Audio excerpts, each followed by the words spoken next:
Welcome to Living Your Greatness. Each episode, we bring on great people to inspire you to achieve your greatness. We discuss topics all related to health and wellness. Listen to world-class stories, learn valuable lessons, and turn knowledge into action. It is now time for you to unlock your inner greatness. Welcome back, everyone, to Living Your Greatness. This is your host, Ben Mummy, and today we have a new guest to the show, and her name is Brianna Miller. So for those of you that do know Brianna, she is a semi-pro rugby player for Team Canada. She has been with the Canadian 15s team since 2016, and Brianna has played in the World Cup in 2017 in Ireland when Canada placed fifth and currently has 21 caps for Team Canada. She's still trained with the team as she hopes to compete at the 2021 World Cup in New Zealand. Brianna is also a four-time RSEQ Conference All-Star and two-time All-Canadian during a 5-year university career with McGill Martlets. Brianna also helped Canada win bronze at the 2013 FISU Summer Games Rugby Sevens tournament in Kazan, Russia. So Brianna, welcome to the show. It is a pleasure to have you on. Thanks for having me, Ben. So Brianna, let's kind of get kicking here. Tell us a little bit about yourself. Where did you spend your formative years growing up in Canada? What inspired you to become a world-class level rugby player? And how would your coaches and teammates describe you? Okay, well, I grew up in the suburb area of Montreal called the West Island. I had 3 older brothers, so it was quite the full house growing up and lots of sports. I played soccer growing up. I also played ringette. And then I started getting into rugby in high school around grade 8. Also played little softball it was very short-lived. But went to my high school that my brothers went to CEGEP, and then finished off there at McGill University and then Ottawa University for my master's. So we'll say grew up in Montreal, lived in Ottawa for a little bit, and now I am back where it all started in the West Island. What inspired you to become a world-class level rugby player? Well, I think growing up, I never really envisioned myself being that at all, to be honest. I started to play rugby because it was part of the culture at my local high school, St. Thomas. Everybody played, and my brothers all played as well. And so I thought, well, if they can do it, so can I. So I tried to sign up in grade 7. They wouldn't let any of the grade 7s play quite yet because there were just too many people that were interested in playing. So started in grade 8. And honestly, what I loved about rugby was that it took all of the skills that I had learned from my other sports, and I was able to transfer those skills and actually excel in rugby from an early age. And I was like, oh, okay, I kind of understand this. I get this. I'm not bad, and playing soccer was huge because being able to kick the rugby ball was a great quality to have and something that the coaches really, really liked. Something else was the vision of the game. So the vision of the field and decision-making and what you had to do when, just all those strategies came kind of naturally to me. And so honestly, what got me kind of up to that higher level was after CEGEP, I knew that I really wanted to play for McGill University. And I was so nervous playing with all these girls that would be older. So I thought it would be really smart to start playing club rugby. So rugby that you see, in the summer, just like soccer has all those recreational kind of teams. And then I also, from a friend, was like, they said to me, you're pretty good. Like, I think you could play for Quebec, like Team Quebec. Didn't even know we really had that. And so I kind of convinced my parents, who were super hesitant because it was quite expensive to play. And I can get into a story a little bit later, but basically after playing for Quebec, I kind of realized that there was this potential obtainable goal to play for the national team. So, What inspired me? Many things, many teammates. One particular coach kind of had to put it in my ear once, and then I actually started to believe it. So yeah, a little bit of everything, I would say. And I would say, even to answer your last question there, like, how would your coaches and teammates describe you? I mean, I would say I'm a hardworking athlete. I do like to work hard. I also really like to keep things loose. So I find I really play my best when I'm enjoying myself and I'm not putting too much pressure on myself and on my teammates. So they would probably say pretty easygoing, but works hard. I like to describe myself as a leader. I think it comes naturally based on the position that I play on the field as well, being one of the decision makers. And so I would say my teammates would probably describe me as a good leader, hopefully a good leader. And another quality I like to believe that I am is funny. I think I make people laugh, hopefully, again, but we'll have to ask them. I definitely agree with the last one there. You have really good memes, actually. So if anyone needs memes, Brianna Miller, she's one of the ones to go to. So that's awesome. So you told us a little bit about yourself and kind of how rugby came into your life. But did you have any coaches who helped you along the way to become a national athlete? So I like to think that every experience you go through kind of shapes you and how you get to where you are. So for athletes out there who, you had a summer or something where you're like, oh, that coach was just bad. That coach isn't bad. Most likely they're volunteering their time and they care about the sport and they care about the athletes. So I would say even coaching that doesn't really click with you, it still impacts you and kind of allows you to navigate the type of coaching that you would ideally want or need to excel in your sport. I would say I had one in particular for me, just thinking off the top of my head here, who was the little like birdie in my ear that actually put that in my mind that I could actually play for Canada. And that was Jocelyn Berriot. So she was my U19 Quebec coach. It was that first year I played Quebec. And I remember we were at a practice at Bishop's University. It was so hot. We were on the turf. And this again was when my parents were super hesitant for me to play. And I went that weekend to the tryout.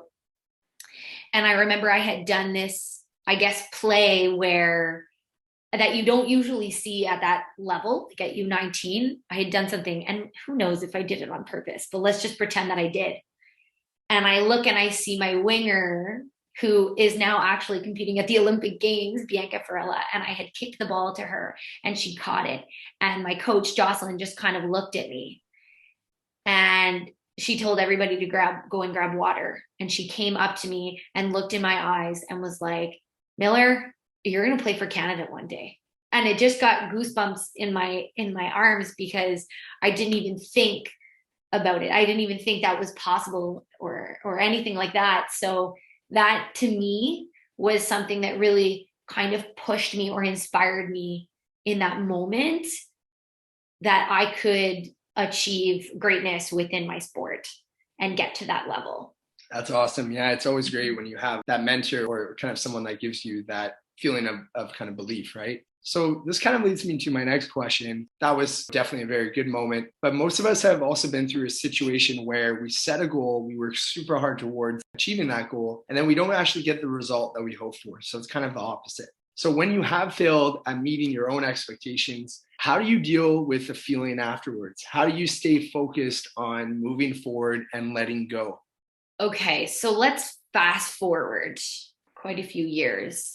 My goal that I had set for myself was to make the World Cup. So at this point, I worked really hard to just make sure to get on the roster in 2016 and the year before the World Cup. And I did just that. And that was my first year, my first cap for Canada was in 2016. And the position that I play is pretty specific or specialized, you can say. And so I knew I had to be, the top two in the country to be able to make that roster. And one thing that was a very kind of non-negotiable for me was, you know what? I'm setting this goal and I'm going to tick all of the boxes that are within my control. And if I do those things and I don't make it, well, at least there are no regrets. And so to make a long story short, I made the team. However, very late in the process of making that World Cup roster, the coach decided to bring in a third scrum half, like a third player or a specialized player for this position. And I guess the hardest thing for me was, when you go through sport in general, there will always be a little bit of coach bias, or there will always be some player who's always right behind you, trying to fight for that spot. And so I guess that what had occurred was I had made the team, which was great, but I ended up dropping to become the third scrum half. And that was a really hard pill to swallow, because I had 6 months before that, didn't have a job, decided to not work. I had completed my master's degree, and I said, you know what, I'm going to go out to Victoria and I'm going to train full time. And something that's important to know is we don't get paid for that, to go out and train and live on the island as the 15s team. It's a choice we make. So I basically picked up, I left my family, my partner, and I shipped myself out so that I could get more game time and more playing with some of these girls. And so the sacrifices that I made, ultimately, did they pay off? Yes, but it was very hard because, well, did I really make it? I made the World Cup squad, but am I playing? And so through that process and everything, it was really, again, really hard, because I felt like I had checkmarked everything and yet still didn't quite get to exactly where I wanted, which was really to get a jersey, because only two of the specialty position would get a jersey per game. And I had kind of dropped. And something my parents had always said to me, when this was all happening, because I was working really hard, but I was so frustrated because I'm like, I did everything I needed to. And they said, Brianna, what was your goal? And I was like, my goal is to make the World Cup team. And they're like, are you on that list of 28 athletes? And I was like, yes. They're like, so you achieved your goal? And I was like, yes, but I'm not quite. And they're like, no, that was your goal and you achieved it. So now you have to shift your mindset, because you're still very much a part of the team and you're still very much a part of the whole process and getting your team to, that World Cup final and to win ultimately. And so it was through those very simple words of being like, oh, you're right. Putting it in a different perspective, shifting my mindset of, I did achieve my goal. And now I just have to enjoy it in whatever form that looks like. So even if that meant I didn't get a jersey, even if it meant, I, wasn't, or I was more playing defense for my team before a game, ultimately I had to just enjoy what I had achieved. And so shifting that mindset, gave me a different perspective in a way, and also allowed me to be a better teammate, because at that point I said, you know what, I've done everything within my control, and now I just have to make sure that the people who are on the field are going to perform. So I guess the expectation I had was to receive a jersey. I didn't quite get that. Dealing with it was tough, but obviously family and friends are super supportive, teammates as well, and staying focused, moving forward, letting go of what my expectation was in that. And ultimately, the interesting part of the story was that although within that tournament, I didn't get two jerseys, there was a small injury. And so I ended up getting a jersey. And then 2 games later, one of the athletes got injured, pretty badly. And I got a knock on my door 4 hours before the game from the coach saying, you're starting. So I went from third to first overnight. And that's another story for another day, what happened in my head or what was going through my head that day. But I guess to say, like, it all works out in its own way as long as you're doing everything like that you can control, and then shifting your mindset to actually enjoy the moment that you get, whatever that may look like. Absolutely. And just to kind of add to that, yeah, sometimes we get so fixed on the short-term successes or failures, but we forget about why are we training? Well, usually it's because we like to play that sport, or we don't just see ourselves doing, that one game or that 2 games. Usually it's many more than that, right? Unless it's your last year, which is a different story. So yeah, having that growth mindset, it sounds like that was the biggest learning point here and moving forward. So this leads me to my next question. You played against many world-class athletes. What do you believe separates a good athlete from a great athlete? For me, this question it's 2-part, because I like to look at different types of athletes and also what their training environments are like. So for my team in particular, we are non-centralized. So this means that we are not paid, to train.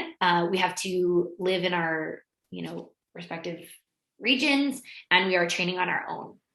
And so that's like a different type of athlete. And then you have the athlete who is training full time and, is paid for this and is constantly in that environment.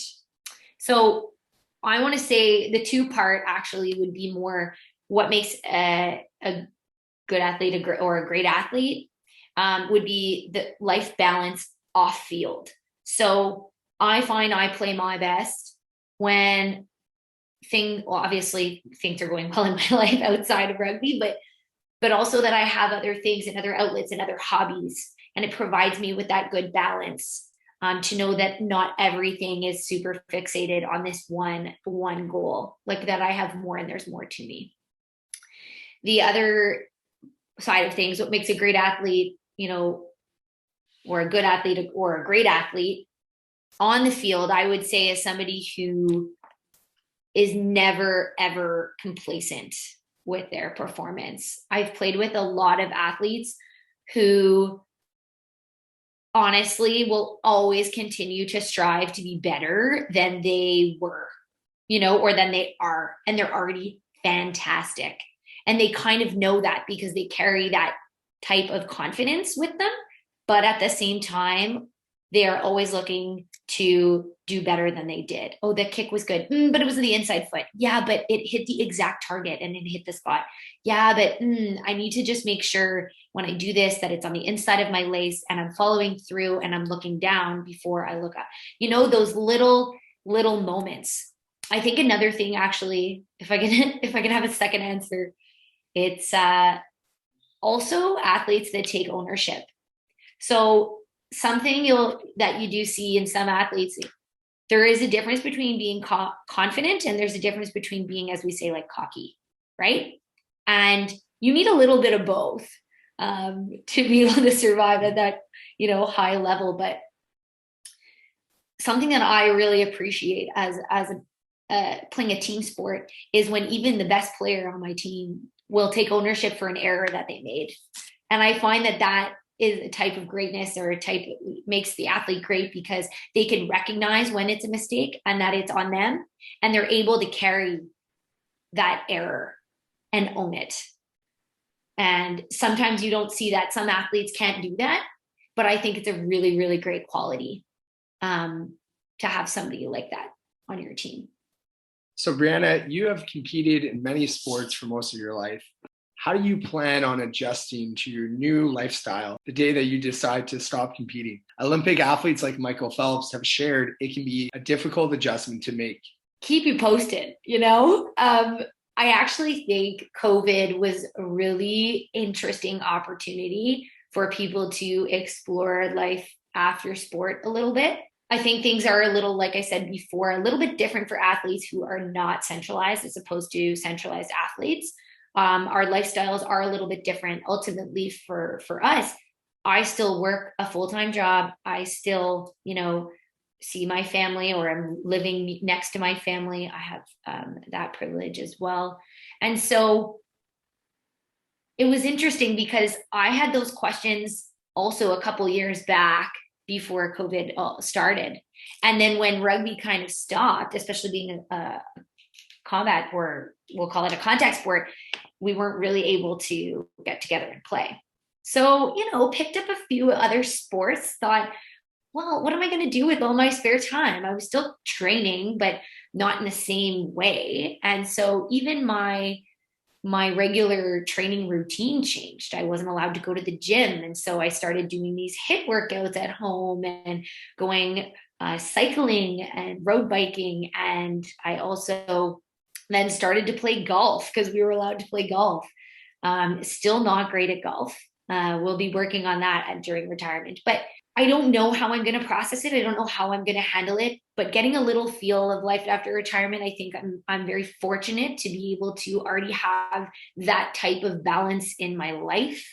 They say, and I don't know if you've ever heard this, but every athlete dies twice. So when they're done their sport, it's a huge part of who you are. And I do really think about those athletes, the athletes that are at the Olympics right now who do train, full time.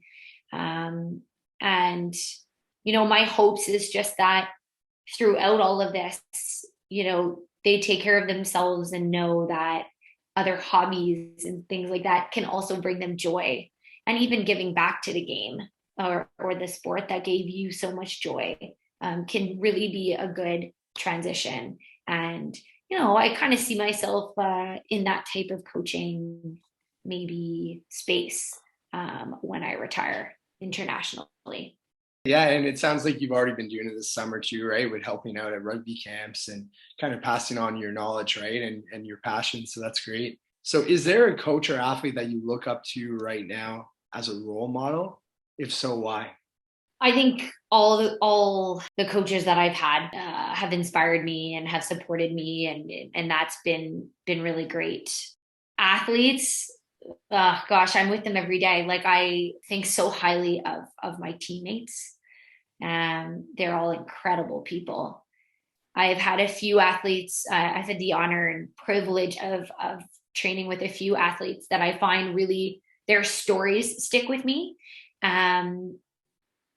There's not one path to getting to the national team in rugby. There's not.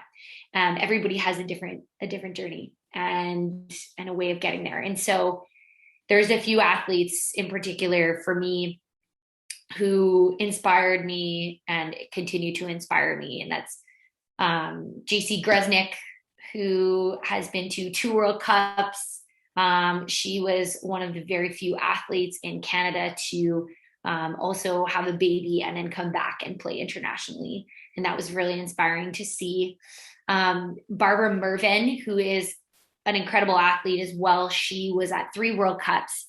And when she first started playing rugby, there was no equipment or jerseys for women. And so in order for her to play on the national team and keep a job, she actually decided to start a business and create and make women's rugby shoulder pads and clothes. And so she continues to do that today, has now retired, has 2 beautiful children, and again, continues to inspire. And she actually helped out at one of our camps this past month as well. So she carries her knowledge, but also just that like female empowerment message as well. Gosh, there's so many I could name then. Jill Florence went to 5 World Cups. She started when she was 17 and went to her last World Cup at 37. Incredible athlete, has set so many records and is just super inspiring. She was actually one of my coaches in club one year, and I actually got to play with Jill because Jill was we'll say before my time on the national team, but I played with her at club, and as well as Summer Christie, who is another athlete from our club who played for Canada, and it now has a PhD in mental performance, and she's actually at the Olympics with the sevens team. So cool. The last one I feel like I could name is apart from the players that I train with every day in Quebec, but is Alyssa Allery too. So she'll hopefully be at her third World Cup next year in New Zealand with us. And she's at the Olympics right now as well, in her first Olympic Games, but technically second because she was the 13th or 14th player at the last Olympic Games. So she has had quite the journey, and they're just so inspiring. And these women all played in their 30s as well, which is just so cool because as a female athlete, a lot of people not criticize, but question, oh, when are you retiring so that you can start a family? It's just this thing. And that's said, and these societal pressures that people put on us. But why do we have to stop doing what we love just because, we're women? So it's just these people are just so special to me. They inspire me all the time. They're incredible people and athletes. And again, all the coaches have just been really awesome. So Bree, what do you believe is the greatest challenge most professional athletes are facing today? Well, there's probably a few things, but obviously through this pandemic, just the ability to train and continue to train and stay motivated, biggest struggle, very hard. You're seeing some people at the Olympics right now, they haven't competed in 18 months. And so being able to train or to compete at the highest level and actually perform is extremely challenging. I think another thing too is just the financial stress of playing. And the Olympic athletes are supported by On the Podium and Can Fund and these incredible kind of organizations. However, it is still important to think that when this is over, these athletes are just getting paid to just almost survive to be able to train. They're not getting paid like professional hockey players or football players of any of that sort. So I think financial burden is pretty challenging. And if they want to go home and visit their families and all of that, that can be quite tough. The last one I feel like would be the pressures of social media and your presence online and where and how you want to use your voice. I think that's just probably pretty challenging for some athletes, and using it and navigating it in the right way. Absolutely. Yeah, those are a bunch of great things that you mentioned there. Definitely some struggles that are common. So how do you manage your athletic responsibilities and other outside recreational and non-recreational activities? I love lists. I'm a big list person. I'm a big checkbox person. You can ask my partner, Bryce. He sees lists all over the house. I find this really allows me to get my thoughts out on paper and make sure that I'm accountable for the things that need to be done and completed. So whether that means waking up at 6 a.m. to make sure that I get my training in, to then go to work, and as you know, I'm a teacher. And so going through the day, making sure that my students are cared for as well, coming home, fueling my body right. Maybe there's another training at night. Maybe I'm watching rugby film. Maybe I'm kicking back with a cool puzzle. All of these things, again, the lists, the agendas, and it's what keeps me grounded and motivated and on task. So, yeah. Yeah, and it's kind of like your daily rituals, right, too, right? Having things that are always there in place that is going to happen, and then stuff that maybe is new to your schedule, having it written down so you're aware that you are being your best, right, and performing. That's good. Exactly. I'm sure you've heard from many athletes before that routine is like when you thrive, and routine is definitely a big one for me. Absolutely. It's nice to go outside of your routine sometimes, but the grind is within that routine for sure. Bree, let's go to a more challenging question here. Describe your worst sports performance. So it could be in rugby or another sport before. What did you learn from this experience? It's funny because I feel like I block out those. I have the ability at times to just, or it's something I always continue to work on, is just to like try and let go of those moments where you're not at your absolute best. I could probably think of two not great moments. It was before the last World Cup, we had a tour in Ireland and we were playing against New Zealand. And this is the first time I've ever played against New Zealand, this team that's been put on this pedestal and they're incredible. And so I was really, really nervous, and the coach put me in for the last few minutes, maybe like 15 minutes, I think. And ultimately, like at the end of the day, like I just didn't perform. My mind took over. I was over analyzing everything. I was worried about every single pass. I wasn't playing, relaxed. I was playing with my shoulders at my ears. I was very tense. And that was really tough because I think we were at a point where we really needed to solidify the win, or not solidify the win. We needed to win. We wanted to win. Obviously, very competitive group, and we fell short. And I carried that with me a lot because obviously, as an athlete, it's a team sport, and there were many other people that made errors. But ultimately, you just think about how you could have changed your performance or what you did wrong that screwed up the team's loss, right? And that was a really hard one to swallow, because I think ultimately too it affected my selections for the tours to come or the games after that. And that's when I really started learning about myself of, when do I play well? Why do I play well? Like analyzing what I needed to be able to, in fact, get that or reach that top performance.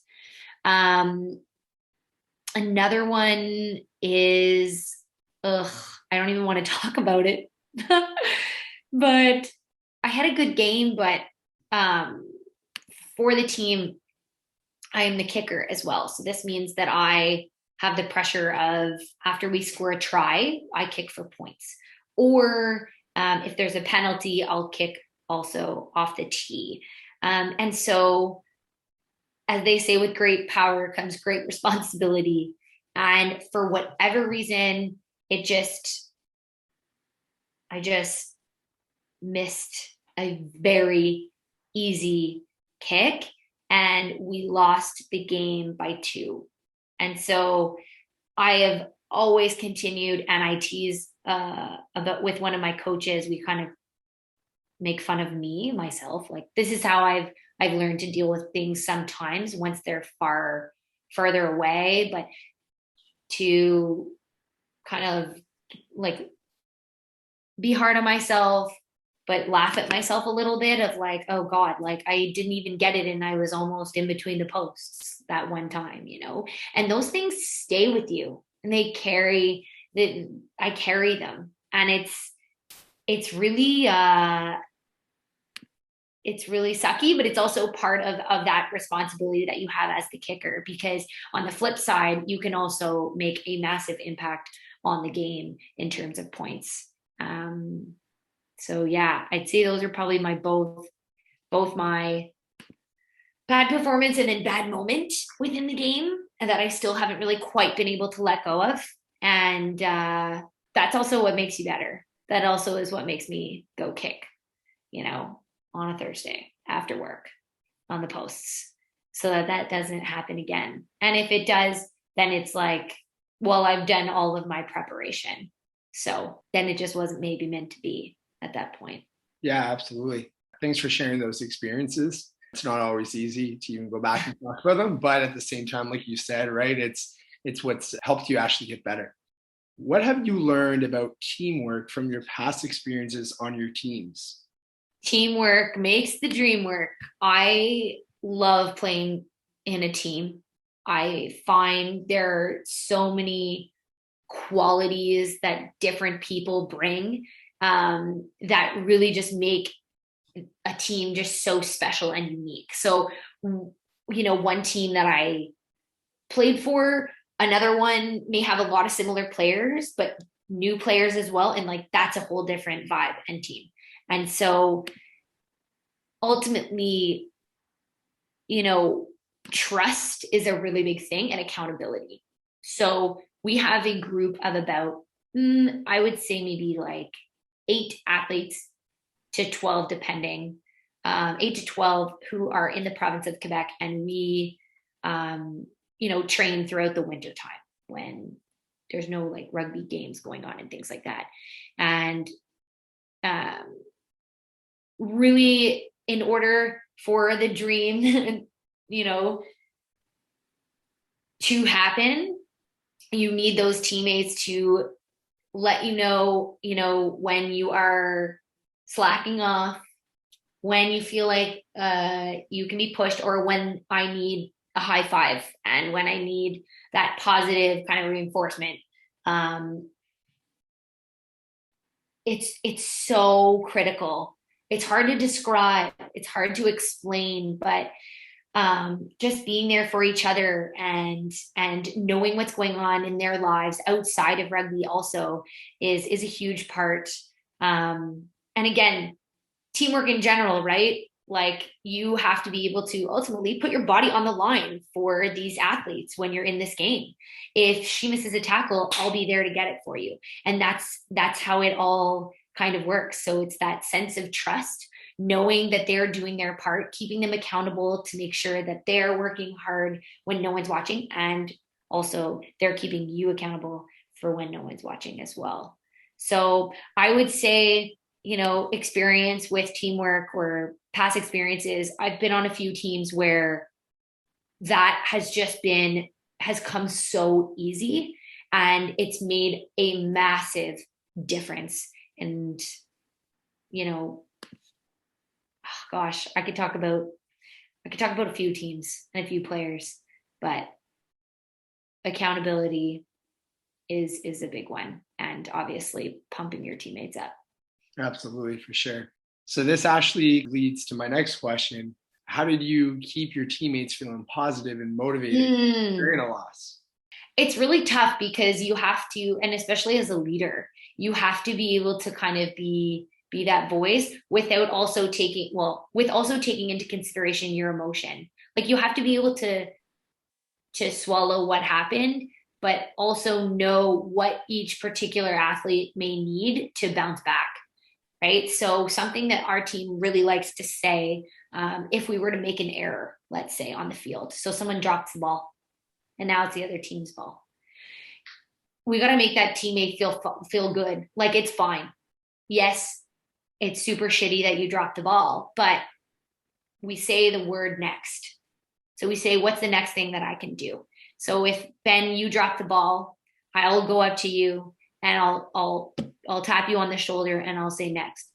And it allows you to forget about the past and move forward with what job and task you need to do next. That's something that we like to use a lot on our team. But after a huge loss, and this happened that day that I missed the kick, giving your team the space to feel the emotion of frustration, because ultimately those losses are also how you grow as a group and as an individual player.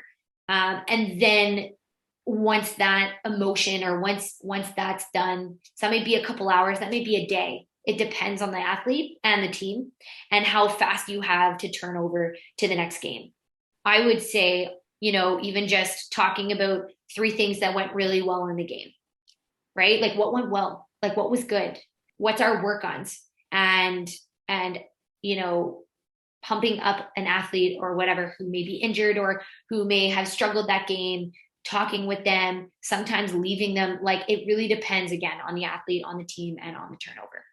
Yeah, absolutely. So Bree, what does your diet and nutrition plan look like when you're getting in shape during training season? This is an interesting one because I think that this has actually evolved and changed as I've gotten older, for many reasons. And one being for health reasons. I've actually switched into a vegetarian diet. And you're seeing this a lot more with athletes. Again, many reasons why I did this, but I'm still testing the waters on this one to see and make sure that I'm getting everything that my body needs to be fueled well to compete and keep that energy high. So I would just say I'm a big breakfast gal. I need my breakfast. So breakfast is my, staple and that I need to kind of fuel my body for the day. So if we have training in the morning, regardless of the time, I'll make sure that I get those eggs in and I have my, carbs. I'm getting my bread, kind of thing, having some fruits, maybe some granola, depending.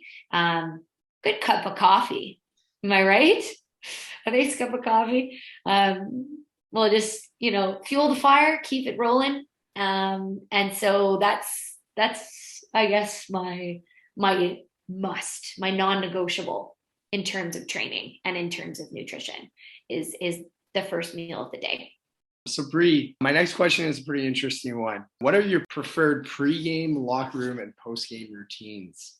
You're going to think I'm lame because I'm going to admit something to you. I don't have any. And I do this purposely because I know quite a few athletes that have some, where I always tie my left shoe or my left cleat before my right, or I always make sure I put on my jersey, I spray water on my face twice, and then I wipe my shoulder twice.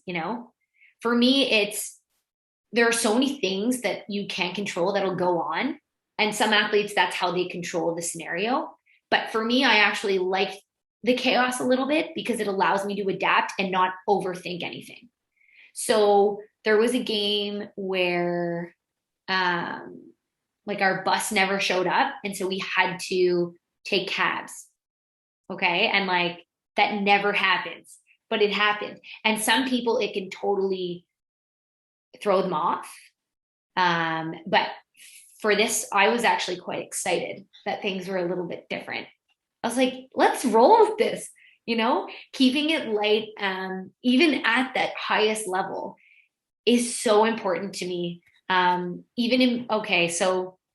I will say there is one thing that I do in the change room before the game, and it is to put on a good song and dance. And there's some players on the team who actually love doing this. Now it's all about being mindful of your other teammates, right? Who take things a little bit more seriously in terms of their game prep, and what they need to kind of get themselves going and ready for the game. And so generally we'll try to flock towards one side of the dressing room so that the girls that need something different can be in their space as well, and respecting those boundaries and also those rituals that other people have. So a good dance is something I like doing. Keeps me loose. And also music, like you had mentioned, right? Music going with those dance moves, right? Getting you fired up. That's awesome. Okay, so what is one important lesson you've learned from your time as a semi-pro athlete? I think especially after COVID, adaptability. There's so many things, like I said, you can't control things. We haven't had test match in over 18 months and you want to control the narrative. I am actually a member of the players committee, so I speak on behalf of the athletes on my team to the Rugby Canada kind of higher people, and there are so many things that we can't control, and so being able to change the picture that's in your mind of what you think things may look like or should be like, being able to be adaptable so that ultimately, no matter what that picture may look like, you can still perform. So adaptability is the one for me. So what do you look for in a great coach? Describe the qualities you believe an effective coach must have. I think now that I'm older and at the level that I'm at, the coaching kind of changes. I think it ends up becoming less hierarchy and more collaborative. It's important that the coaches get to know their athletes and really know what each one may need in terms of even just how to give feedback to the athlete,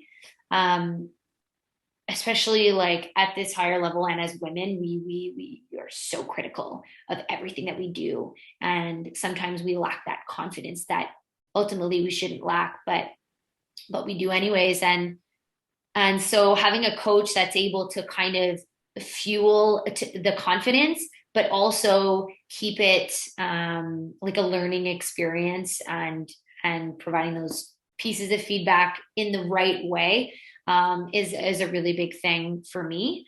I also love coaches that know how to and when to be easygoing and be hard on us. And, you know, the other thing too is allowing your athletes to make mistakes. So a coach that's, you know, not going to completely cut an athlete off the team if a small error was made. I know I've played on a team where, you know, making a pass too low or too high and everything. Ultimately, I knew the coach was watching all the time, and that put a lot of stress on me. I know that I can make that pass, but for whatever reason, it wasn't working. And as I reflect back, I'm like, that was an environmental thing that was created by potentially the coaches. I know I can make that pass. So why didn't I have the confidence, and why didn't that happen? So definitely a coach who allows athletes to make errors is another great quality that I look for in a coach. Those are all really good reasons. So Bree, as you know, the purpose of this podcast is to inspire people to achieve greatness and enhance their overall well-being. What is your definition of greatness?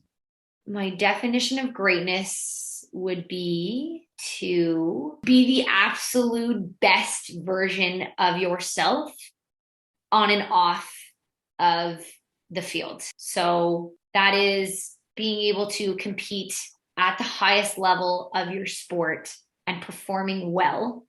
And also off the field, being a very great person, kind, compassionate, you know, friendly, supportive, funny.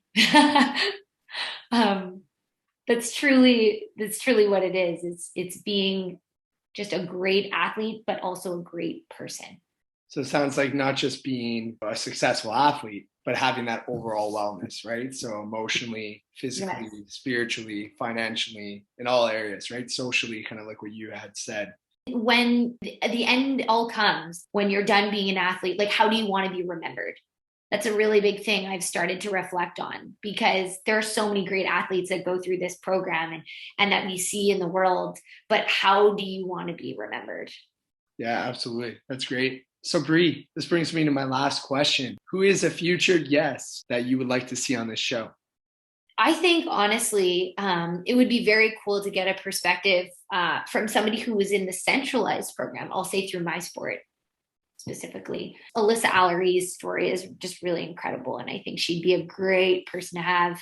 So that's somebody I can link you up with.